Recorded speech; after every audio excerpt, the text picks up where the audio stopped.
Assalamualaikum warahmatullahi wabarakatuh. Balik lagi bersama saya Fikri. Halo guys, bagaimana kabar kalian? Semoga selalu baik-baik saja.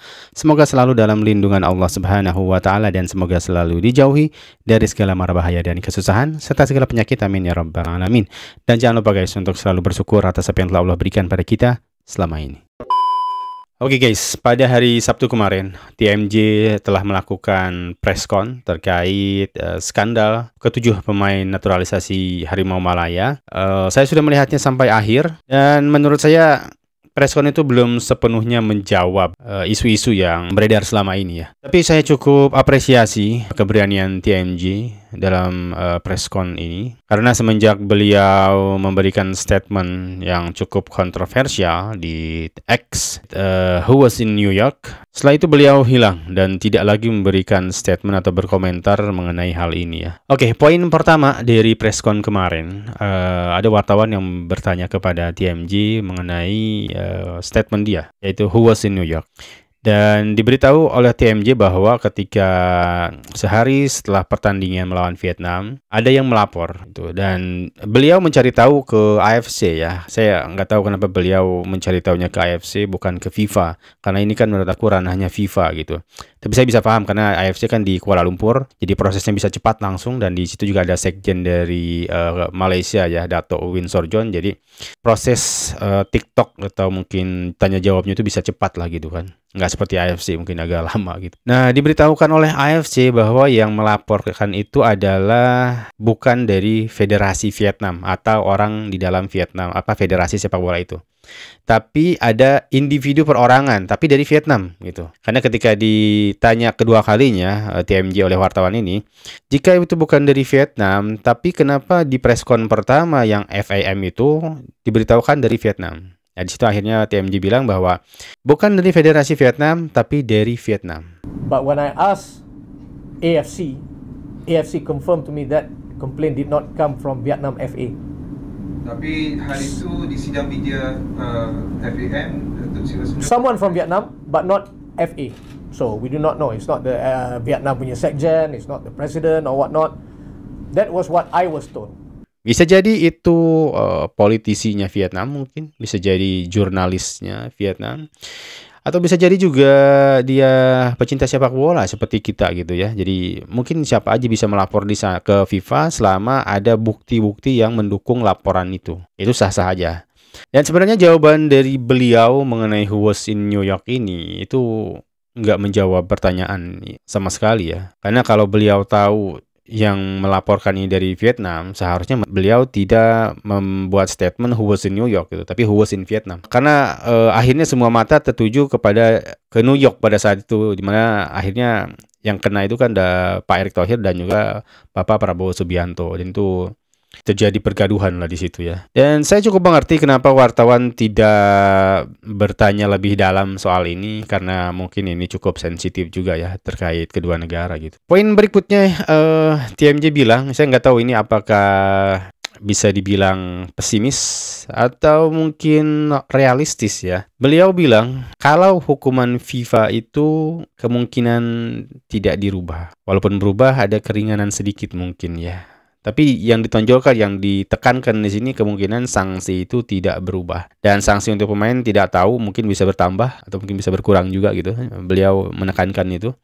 Dan ini menimbulkan berbagai persepsi. Mungkin TMJ sudah memiliki bukti dan dokumen, dan dia sadari bahwa dokumen dan bukti itu tidak mampu melawan FIFA gitu guys. Dan pertanyaan berikutnya adalah, kalau dari awal sudah yakin bahwa akan kalah di FIFA, kenapa ini harus dibawa ke KAS, Badan Arbitrase Olahraga?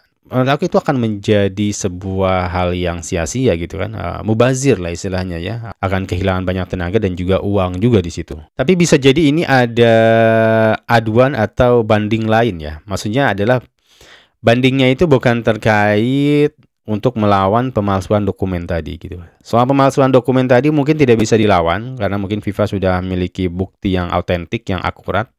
Jadi mungkin bandingnya ini adalah tentang pengurangan hukuman. Karena saya lihat dari preskon yang pertama, FAM memiliki lawyernya sendiri, pemain-pemain pun memiliki lawyernya sendiri. Jadi mereka bukan bekerja dalam satu unit gitu.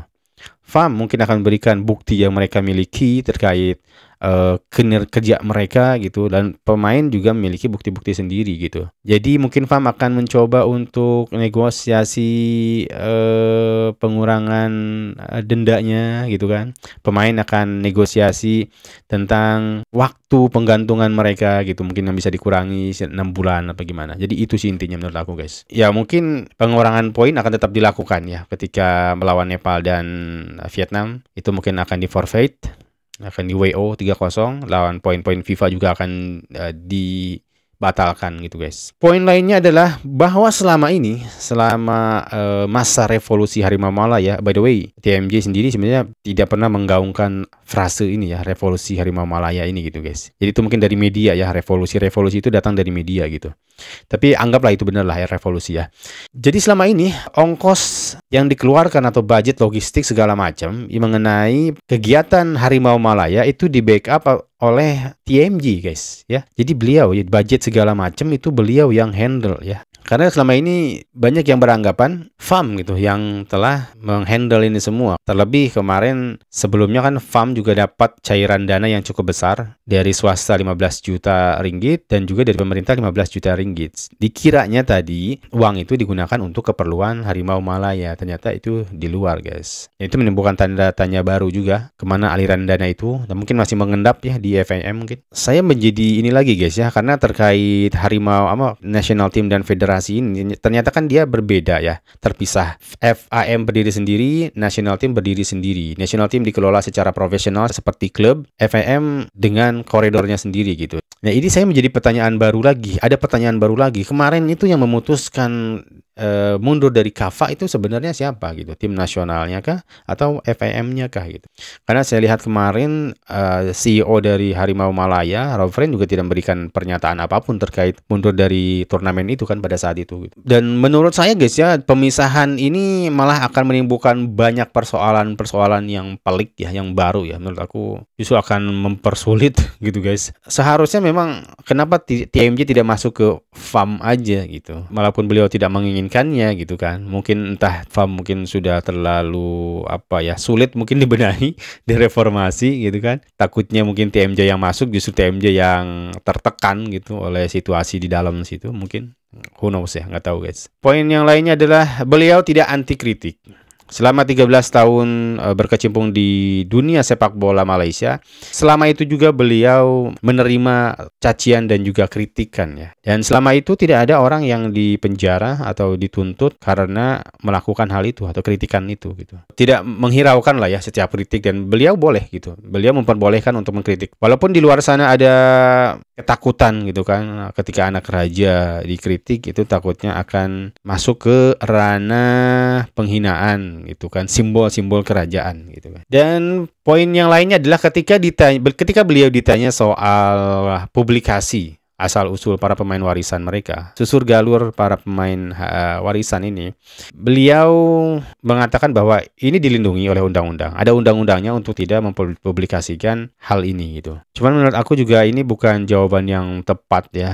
Menurut aku pada saat ini kita ketik Wikipedia pun itu biografi pemain, apalagi dia tokoh publik gitu kan, tokoh yang memang mewakili publik, dia mengatasnamakan dia sebagai perwakilan orang Malaysia. Harusnya orang Malaysia merasa memiliki orang itu gitu. Ada keterikatan gitu guys. Tapi ini tidak dilakukan. Ya walaupun itu benar secara undang-undang, tapi menurut aku apalagi di situasi seperti ini itu agak kurang tepat ya menurut aku guys. Justru dengan ketertutupan itu orang-orang lebih bertanya lagi gitu. Mungkin karena itu juga akhirnya ada laporan-laporan ke FIFA kan. Akhirnya karena orang lain tidak bisa mengetahui secara jelas, jadi ada pertanyaan. Pertanyaan itu menjadi sebuah tuduhan gitu, menjadi sebuah kecurigaan, sehingga terjadilah laporan ke FIFA itu guys.